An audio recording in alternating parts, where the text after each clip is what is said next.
Lesson 16. A polite request. First listen and then answer the question. What was the polite request?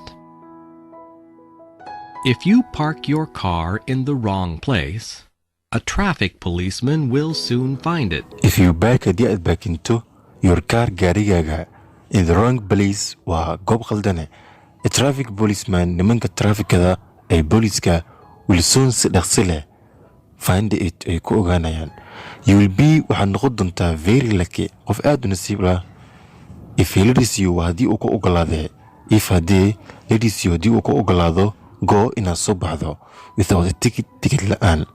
However, si kastaba ahaatee, this tani does not ma aha always haddii jeer happen mid dhacda.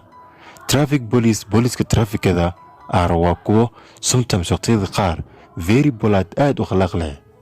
During inta lagu guda jiro a holiday maalmaha fasaxa in Sweden, I found waxaan ogaaday this note ogeysiiskani on my car ee gaarigayga. Saaxiib mudane, we welcome you, waxaan kugu soo dhaweynaynaa to our city, magaaladeena. This is no parking area, tani ma aha goob parking ah. You will enjoy waad ku raaxaysan doontaa your stay joogitaankaada hiya halkani. Ku socol jumladan. You will enjoy waad ku raaxaysan doontaa your stay joogitaankaada hiya halkani. If you pay attention haddii aad bixiso drain to our street wadooyinkeena signs calaamadaha, this note ogeysiiskani is only clear a reminder xasuus.